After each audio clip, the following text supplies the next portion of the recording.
표준신앙이란 제목으로 하나님 말씀 증거하겠습니다. 그 옷을 만들 때 여러 형태의 모습들이 나올 겁니다. 색깔도 다르고 모양도 다르고. 그런데 그 옷의 가치를 결정하는 것은 어떤 장인의 손길을 거쳤느냐라고 하는 것도 중요하지만 가장 중요한 것은 원단이 뭐냐 그 얘기죠. 가장 기초가 되는 그 원단에서부터 이 옷의 가치가 결정되는 겁니다. 우리 신앙이 있어서도 우리 개별 신앙입니다. 우리 성도님들 각자가 한 사람 한 사람의 개별 신앙이 마치 개인마다 옷을 만드는 것이라 그러면 이게 좋은 게 되려면 원단을 잘 떼와야 되거든요. 우리 믿음에 있어서의 원단, 우리 믿음에 있어서의 기준과 표준, 무엇을 기준으로 삼고 거기에서부터 우리의 믿음을 실천시켜 나갈 것인가. 오늘 본 말씀을 통해서 우리 살펴보도록 하겠습니다. 우리 신앙의 표준이라고 말할 때 오늘 본문에서는 명확하고 분명하고 간결하게 기록되어 있습니다. 첫째로 우리 신앙의 표준을 무엇으로 삼을 것인가 하니 하나님 사랑이죠. 하나님 사랑이라고 하는 것이 우리 신앙이 있어서 기초이기도 하고요. 또한 실력입니다. 이 단순한 진리가 우리 가운데 있어야만 우리가 믿음의 사람이라 말할 겁니다. 그럼 이제 하나님 사랑을 어떻게 실천할 것인가라고 하는 것인데 오늘 본문을 통해 보게 되면 우리가 하나님을 사랑한다라고 하는 것은 우리의 마음을 하나님께 기울여야 될 것을 교훈하고 있습니다. 오늘 본문 37절 말씀에서 예수께서 이르시되 내 마음을 다하고 목숨을 다하고 뜻을 다하여 주 너의 하나님을 사랑하라 하셨으니. 그러니까 사두개인들이 와서 사두개인들은 그 당시 영도 믿지 않고 천사도 믿지 않고 부활도 믿지 않고 그런 사람들이었는데 반면 바리새인들은 그 소식을 듣고 이제 바리새인들이 온 거예요. 이 바리새인들은 성경의 것을 다 믿는 사람들이었습니다. 그래서 예수님을 올무에 빠뜨리기 위해서 성경 중에 어느 게 가장 큽니까? 이렇게 시험했다는 겁니다. 그때 예수님께서 하신 답변이 내 마음을 다하고 목숨을 다하고 뜻을 다하여 주 너희 하나님을 사랑하라. 이것이 크고 첫째 되는 계명이다. 그렇게 말씀했습니다. 그러면 이 하나님을 사랑함은 우리 신앙에 있어서의 기준이요, 표준이요, 우리의 원단과도 같은 겁니다. 자, 하나님을 사랑한다라고 하는 것, 이 실천의 방법인데요. 보게 되면 무엇을 다하라 그랬습니까? 마음과 목숨과 뜻을. 이게 이제 하나님 사랑함에 있어서의 재료입니다. 마음 따로 있고 생명 따로 있고 뜻 따로 있는가? 뭐 같은 의미라고 볼 수 있을 겁니다. 다 합쳐서 우리가 그냥 우리의 마음, 우리 영이라고 하게 되면 우리가 하나님을 사랑하기 위해서는 우리의 영이 육체가 아닌 우리 영이 우리의 마음이 하나님께로 기울여 될 걸 보여주고 있어요. 우리가 성경 묵상의 방법 중에서 성경을 관찰할 때요. 어떻게 관찰하셔야 되는가 말씀드렸는가 하면 특별히 본문 중에 이 반복되거나 강조되는 단어가 있으면 그것에 좀 더 신경을 써서 봐야 된다라고 말씀드렸죠. 자, 만일 오늘 본문 이 37절을 묵상한다 치면 어떻게 하셔야 되느냐? 이 본문 중에서 마음을 다하고 목숨을 다하고 뜻을 다하여 주 너의 하나님을 사랑하라. 자, 여기서 반복되어지고 있는 것이 하나 있습니다. 그게 무엇입니까? 예, 다하고죠. 그럼 이 37절을 살필 때 이 다하고라고 하는 것을 또 주의 깊게 보셔야 됩니다. 그러면 마음을 다한다, 뜻을 다한다, 목숨을 다한다, 다하여라고 하는 것이 어떤 의미입니까? 다 한다라고 하는 것은 남김이 없다는 뜻이죠. 다 부어드린다는 겁니다. 그렇기 때문에 우리 마음이 하나님께로 다 기울여져서 그래야지 부어질 거 아닙니까? 남김없이 우리 마음과 생각과 모든 의지와 뜻이 나의 것, 땅의 것, 육에 속한 것 이곳으로 남겨있지 않고 다 부어져 나갈 때 이것이 하나님 사랑의 그러한 실천 방법이 되는 겁니다. 마음을 다하고라 그랬으니까 이거를 오늘 새벽 시간에 있었던 말씀인데요.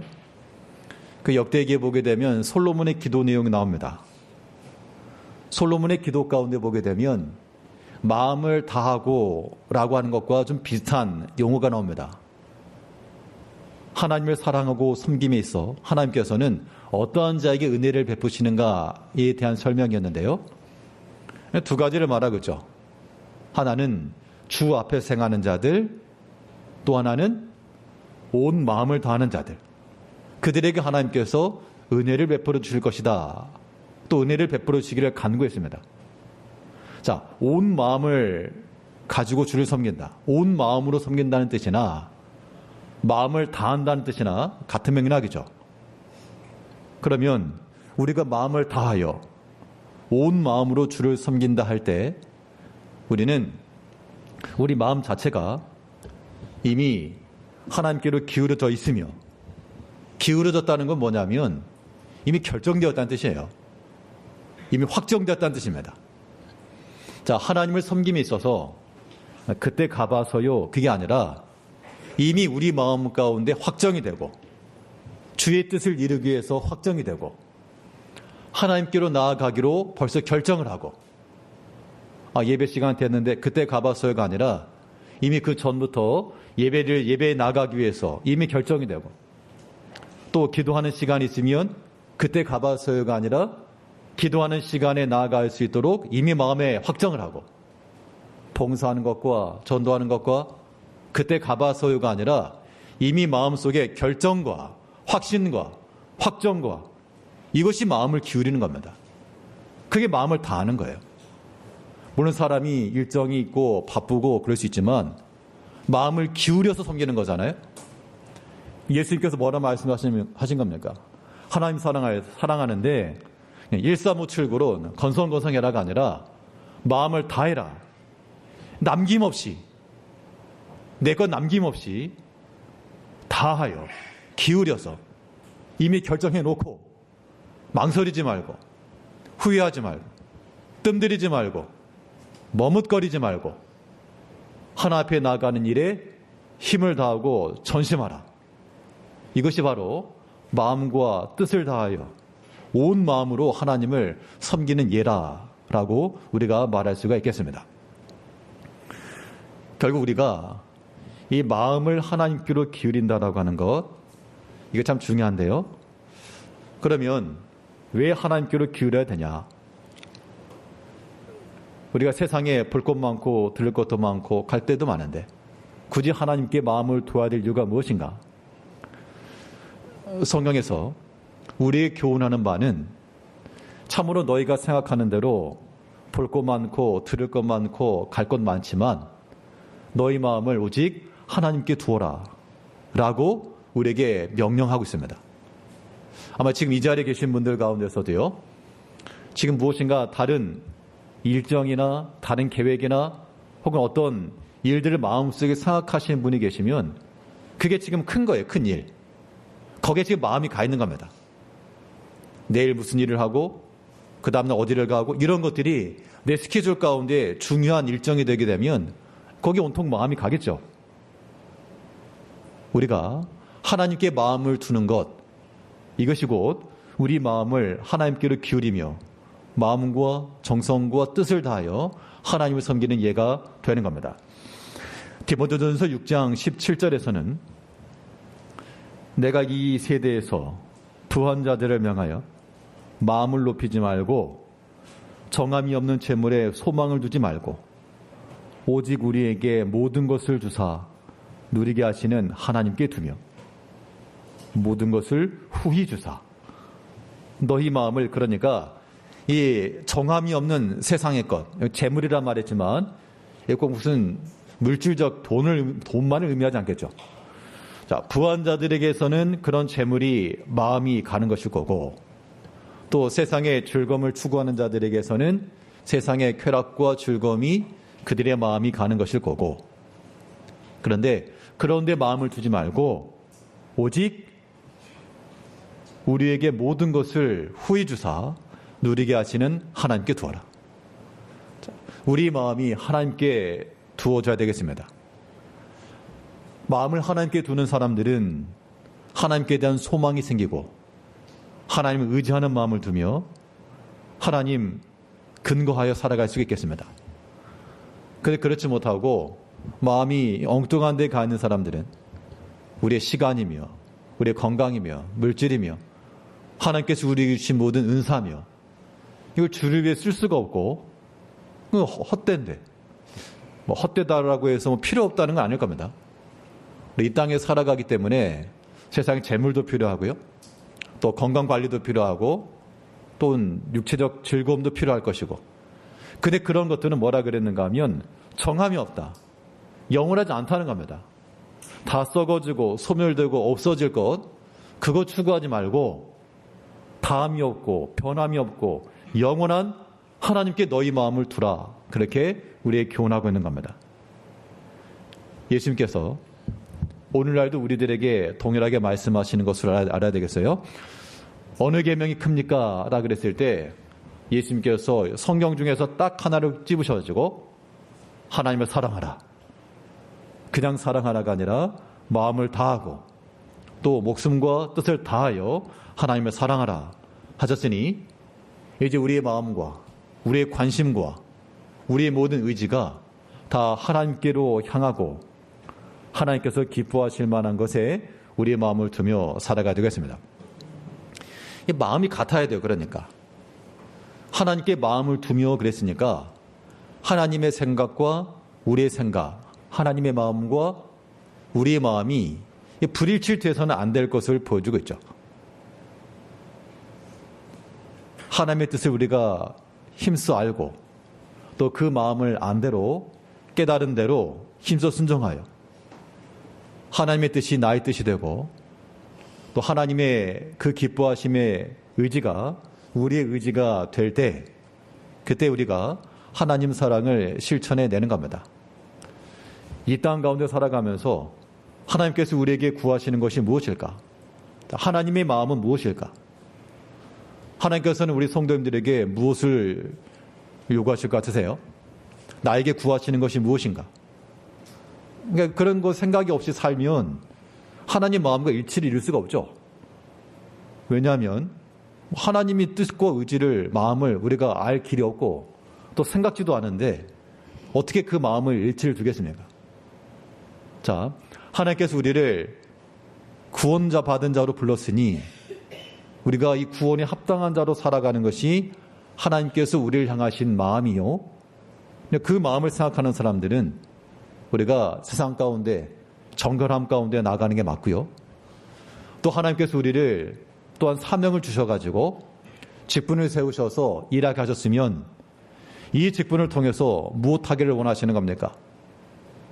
일하라고, 수고하라고, 좀 더 희생하고 다른 성도들을 위해서 믿음의 본이 되어주고 그런 믿음의 일을 하라고 우리를 부르셨으면 그 하나님의 마음을 아는 자들은 하나님께 마음을 두어야 되니까, 하나님이 내게 맡기신 이 직분과 이 사명을 소홀히 하면 안 되겠구나, 하나님께서 기뻐하시는 대로 믿음의 일을 잘 감당해야 되겠구나, 다른 형제들에게 믿음의 좋은 본이 되어야 되겠구나, 최소한 그런 마음과 생각을 가지고 있어야, 그래야 우리가 하나님의 마음 가운데 두고 있다라고 말할 수가 있겠죠.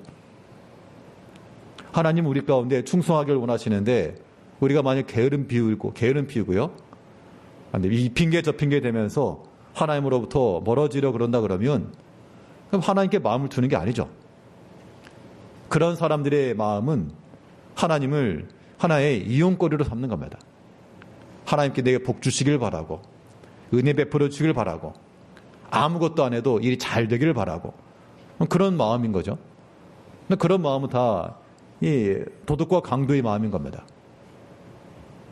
사람도 자신의 마음과 정성과 이것을 기울이지 않고 얻으려고 하는 것에 대해서는 불합리하 불합하다라고 말하는데, 우리가 하나님 앞에서요, 나를 향하신 하나님의 그 뜻이 무엇일지를 항상 생각을 하시고, 말할 때마다, 생각할 때마다, 행동할 때마다 하나님의 마음과 같은 마음을 가지고 행할 수 있도록, 또 말할 수 있도록 우리 마음을 잘 만들어 가야 됩니다.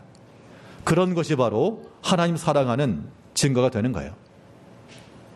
주님께서 친히 말씀하시기를 마음을 다하고 목숨을 다하고 뜻을 다하여 하나님 사랑을 하셨으니 이제 우리 마음이 하나님께로 기울어져서, 기울어진 운동장 돼야 됩니다.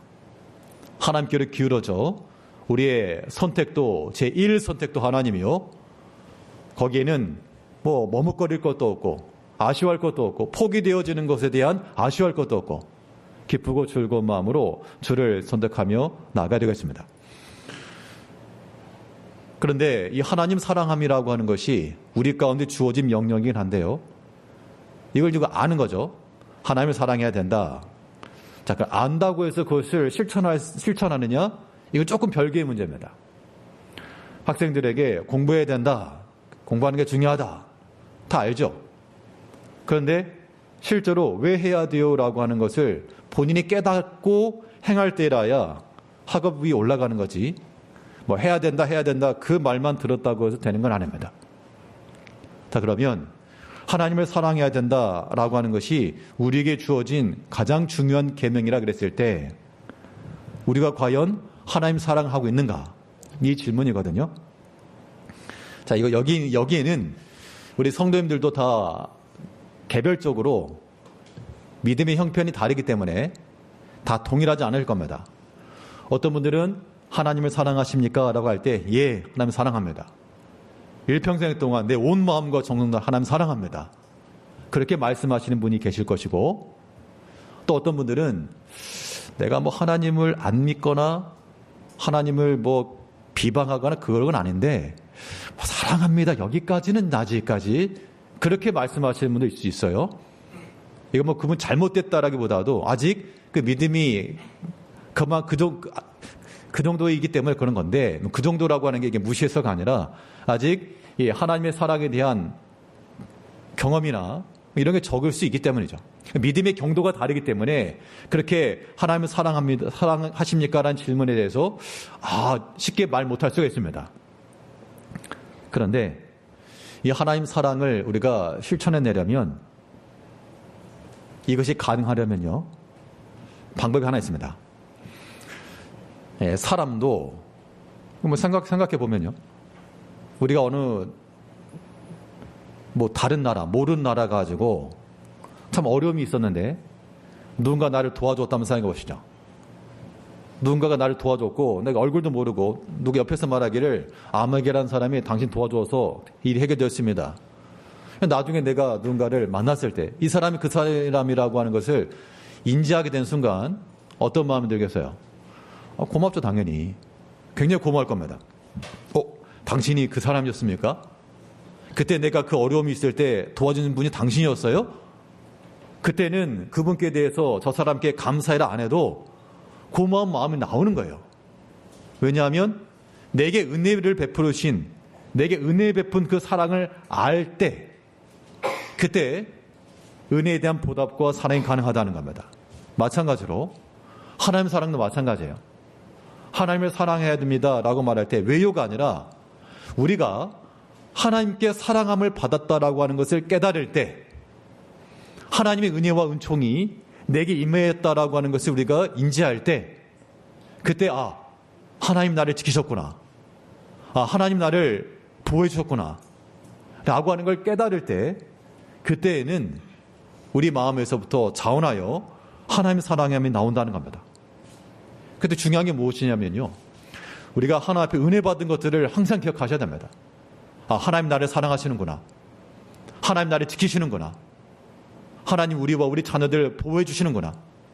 비록 어려움이 있지만 더 나쁜 상황이 되지 않도록, 또 위험했지만 여기서 이게 멈추게 해주셨구나 라고 하는 것도 우리가 깨달아 가야지 하나님이 우리를 사랑하신 것을 알 수 있는 것이요, 그 하나님의 사랑을 아는 사람들이 하나님을 믿고 사랑할 수 있다는 겁니다. 우리 요한일서 4장 16절에서는 하나님이 우리를 사랑하시는 사랑을 우리가 알고 믿었노니 하나님은 사랑이시라. 사랑 안에 거하는 자는 하나님 안에 거하고. 자, 여기서 사도 요한의 고백은 무엇인가 하면 무턱대고 하나님 사랑해라가 아니라 하나님 사랑하는 그 이유가 무엇인가를 보았더니 하나님이 우리를 사랑하셨다는 걸 내가 알았다, 그 얘기입니다.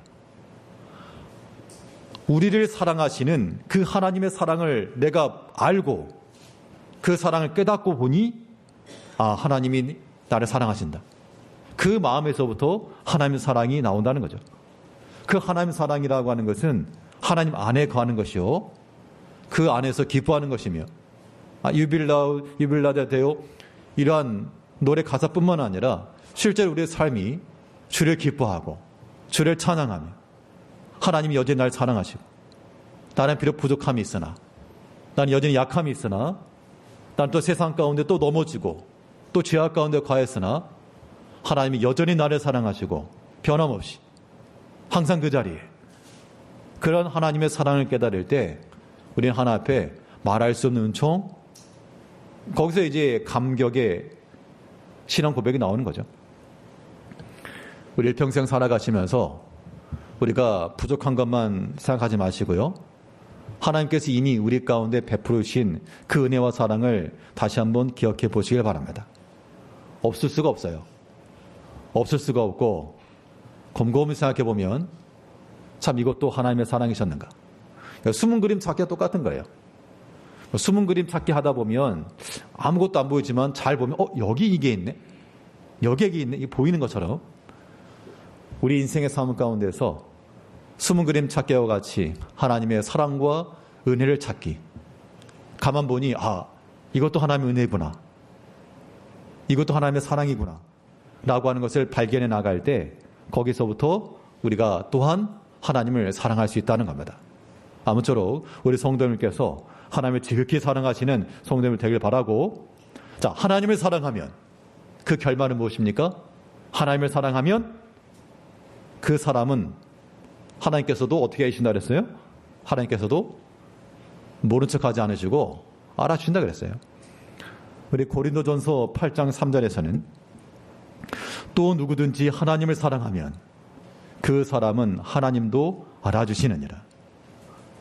우리가 뭐라고 하나님 알아주시는가? 우리를 하나님 앞에 눈에 띄게 하는, 하나님께 주목받을 만한 그러한 존재감 있는 사람이 되려면 하나님을 사랑하는 자가 되야죠. 어린 아이들도요, 자기를 사랑하는 사람을 압니다. 자기를 아끼고 사랑해주는 사람을 알죠. 또 짐승들도 자기를 기르고 사육해주는, 먹이를 주고 아무튼 돌봐주면 그게 사랑하는 거니까, 자기를 그렇게 돌봐주는 사람, 나를 아끼고 사랑하는 것을 또 동물들도 알죠. 그런 짐승들도 자기 주인을 알고 그 사랑을 아는데, 성경에 보면 그런 표현이 나와요. 이 말의 구유에 있는 저 말들도, 소들도 제 주인을 알지만 이 백성들은 하나님을 알지 못하고 하나님을 잊어버리고 여전히 사랑하는 그 하나님 사랑을 깨닫지도 못하고 다 자기 잘난 맛에 자기 힘과 능력인 줄 알고 하나님 없어도 살 수 있을 줄 알고 그렇게 살아간다는 겁니다. 그런 것들을 우리가 회개하고 돌이키셔야 돼요. 자, 하나님께서 만약 우리를 지키지 않는다 그러면 우리가 살 수 있을까요? 없습니다. 없어요. 만일 나는 살 수 있습니다, 그런 마음을 속으로라도 조금이라도 간다 그러면 하나님께서 아마 시험하실 거예요. 그래, 어디 한번 살아봐라. 하나님의 도우심과 지키심과 보호하심 없이 우리가 어떻게 살아갑니까? 모든 순간순간들마다, 모든 때마다 시마다 참으로 하나님의 은혜요, 사랑이요, 하나님 지키심입니다. 하나님께서 우리를 사랑하고 있음을 우리가 알아야 돼요. 하다못해 짐승들도 자기를 돌봐주고 먹이를 주는 그 주인을 알고 따라가는데 하나님께 대한 감사도 없고 하나님을 향하여 기뻐하지도 않고 그를 따라가지도 않고 이용해 먹으려고만 하는 그런 악한 마음들, 우리가 그런 악한 이들이 되어서는 안 되겠습니다. 하나님을 사랑하는 것이 가장 큰 계명이라고 그랬습니다. 하나님의 사랑이라고 하는 것은 거저 나오는 것 아니고요. 나를 사랑하신 그 하나님, 나를 지키시고 보아주시고 그래도 지키시는구나. 이것이 나에겐 슬픔이었고 실패였고 눈물이었는데 돌이켜보니 하나님의 은혜요 사랑이구나 라고 하는 것을 깨달아갈 때 우리에게서 하나님 사랑합니다 고백 나오는 거예요. 한 몇 주 전부터 우리 나갈 때 사랑합니다 이게 표현이 하고 있잖아요. 어떤 분들은 이거 어색하게 뭐 가짜로 그러냐, 뭐 진짜건 가짜건 이게 아직까지 뭐 어색할 수도 있고 그렇지만 말이 맞는다 그러잖아요. 말한 대로 되는 거니까 우리가 지금 당장은 어색하고 100%가 아니라도 그냥 사랑합니다 말하고요. 이 말로도 못하는 걸 어떻게 사랑합니까? 이것도 연습이라 생각하시고 연습이 되는, 실전되는 거예요. 또 우리가 실제로 마음속에 뭐 미워하거나 없으니까 다 주 안에 사랑하는 마음을 가지고 또 서로 인사하실 때도 사랑합니다. 그러면 이것이 처음에는 어색하고 불편해도 이게 말한 대로 되어질 거예요. 하나님의 사랑이 우리 가운데 제일 신앙의 표준인 말고 우리 마음과 정성을 다하여 하나님을 사랑하신 우리 성도님들 되시길 바라고, 둘째로 우리 신앙의 표준 무엇으로 삼을 것인가 명확하고 분명한 단어로 우리에게 교훈하신 바 형제 사랑입니다. 자, 그러면 하나님 사랑과 형제 사랑 중에 어느 것이 더 어려울까? 단연코 형제 사랑이 어렵습니다. 왜냐? 하나님 사랑은 나 혼자 하면 돼. 나 혼자. 내가 하나님 앞에 비록 죄를 지고 약해도 하나님 앞에 회개하고 하나님 잘못했습니다. 회개하고 나아가면 나 혼자 하면 돼요. 나 혼자. 그런데 이 형제 사랑이라고 하는 건 혼자가 안 되거든요. 나처럼 깝깝한 사람들이 내 옆에 있으니 회개해야 될 대상들이 나도 회개해야 되는데 그런 형제들이 여기 주위에 있으니 얼마나 어렵습니까? 그런데 이 형제 사랑은 우리가 하나님을 사랑하는 것과 다를 바 없는 그런 사랑이라 그랬어요. 사람을 사랑하는 것이지만 이 형제 사랑을 이루기 위해서 우리는 주의 마음을 가지고 형제를 살펴야 됩니다. 주의 마음을 가지고 대할 때라야 참된 그런 형제 사랑이 나올 수가 있어요. 하나님 사랑하는 것과 같다 그랬죠. 동일한 사랑이 나오려면 하나님 우리를 사랑하시는 것처럼 우리 또한 주의 마음을 가지고 형제를 대해야 되겠습니다. 우리 이 39절을 보게 되면 둘째도 그와 같으니 내 이웃을 내 자신같이 사랑하라 하셨으니, 이 둘째도 그와 같다는 얘기는 첫 번째와 똑같다 그 얘기입니다. 하나님을 사랑하는 것이나 형제를 사랑하는 것이나 다르지 않고 이거 같은 사랑이다 라고 말해주고 있습니다. 자, 형제 사랑이라고 하는 것은 절대로 우리 안에서 나올 수가 없습니다. 사람은 속에 선한 게 없어요. 우리의 마음 속에는 선한 것이 없고 하나님께서 우리 마음을 선하게 하지 않으시면 우리가 선을 베풀 수 없습니다. 결국 우리는 주의 마음을 가지고, 주의 마음이라고 하는 것은 십자가 사랑이죠. 자, 십자가의 사랑. 우리 한번 따라 하시죠. 십자가의 사랑. 십자가의 사랑이 뭐예요? 내가 죽는 거예요. 내가 죽는 게 십자가의 사랑입니다. 근데 우리가 형제 사랑에 있어서 내가 안 죽죠? 난 불사입니다. 불사. 나는 안 죽고 네가 죽어야 되는 사랑이죠. 그렇기 때문에 이게 사랑의 실천이 안 된다는 겁니다. 어렵죠. 그래서 어렵죠. 우리 주님께서도 우리의 자격을 보고 사랑하신 거 아닙니다. 우리가 용서받을 만한 자격이 되었기 때문에 용서하신 것은 아니었죠. 여전히 죄악 가운데 있었고, 성경에 있는 표현 그대로 말하면 우리가 아직 죄인이었을 때, 여전히 죄인이었을 때 하나님께서 사랑하심을 나타내사 우리를 먼저 용서하시고, 그게 바로 십자가의 사랑이었다는 겁니다. 형제 사랑도 마찬가지예요. 그 형제가 나에게 잘못했다고 용서를 빌고 무릎 꿇고 싹싹 빌고 그래야지만 우리가 용서가 되고 사랑의 관계가 이어질 건데 그건 십자가 사랑이 아닙니다. 세상에서는 그렇게 말해요. 여러 전문가들이 와서 그렇게 말합니다. 저럴 때는 서로 빌어야 된다. 용서를 구해야 된다. 안 그러면 뭐 관계 끊어라. 그러나 성경 어디를 봐서 우리가 그렇게 말할 수 있겠습니까? 우리는 십자가 사랑입니다. 우리가 죽는 거예요. 내가 더 낮아지는 것이고 더 희생하는 겁니다. 이게 하나님의 사랑이라는 겁니다. 그 하나님의 사랑을 깨달은 자들은 우리의 모든 형제에 대하여, 형제뿐만 아니라 우리의 부모들과 우리 자녀들과 우리 형제 사랑이죠. 그런 사랑이라고 하는 것도 물론 사람들마다 그런 경우가 있어요. 예전에 전에 일본에 있을 때 한 분이 하나님 아버지라고 하는 그 말을, 예전에 저도 그랬었는데, 그건 좀 별개 문제로, 하나님 아버지, 이 아버지라는 단어를 굉장히 싫어했습니다.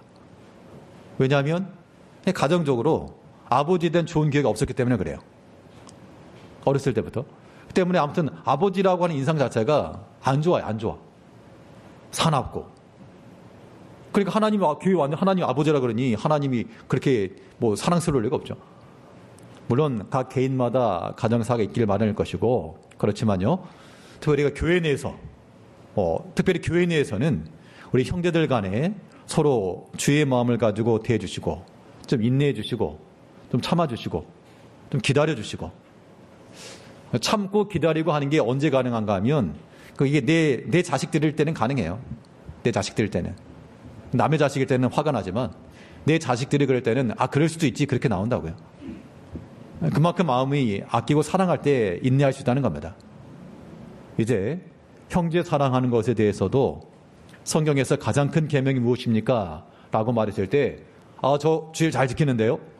저 11조 하고 있는데요? 저 예배 안 빠지는데요? 그것도 중요한 그런 믿음의 생활인데, 예수님께서 말씀하신 것은 형제 사랑이다. 내가 다른 건 다 잘하는데 형제를 사랑하지 못합니다. 저 사람 내가 꼴보기 싫어가지고 미워 죽겠습니다. 그러면 땡. 그 마음을 하나님이 기뻐하지 않으시므로, 둘째도 그와 같으니, 하나님을 사랑하는 것과 같으니 내 형제를 사랑하라. 내 형제를 사랑하라. 우리가 주의 마음을 가지고 대해야 됩니다. 그러면 어떻게 보면 이건 이제 돌려막기식과도 같은 그런 질문이긴 한데요. 자, 내 형제를 사랑하라 했을 때 이유가 무엇일까요? 왜? 그럼 왜 형제를 사랑해야 되냐? 그 질문에 대한 답변을 또 우리가 가지고 있어야 형제 사랑의 실천이 가능하겠죠? 사랑스럽지도 않고 나에 대해서 호의적이지도 않고 말할 때마다 아주 딱딱거리고 그러는데 어떻게 사랑하냐? 내 형제를, 우리가 형제를 사랑함에 있어서 이것을 실천할 수 있는 그 이유는,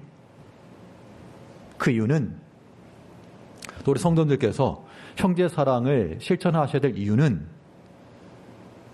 그것이 곧 하나님의 가르치심이기 때문에 그래요. 하나님께서 형제를 사랑하라 가르치셨기 때문에 우리나라 주의 가르치심을 받는 자들이잖아요. 이게 크리스찬들의 의미 아닙니까? 우리 스승께서, 우리 주인께서 우리에게 명하시고 가르쳐주셨으니, 비록 내 생각과 내 지식과 내 마음은 다를지라도 내가 가르침 받은 그대로 행하노라. 이게 예수를 믿는 자의 모습인 겁니다.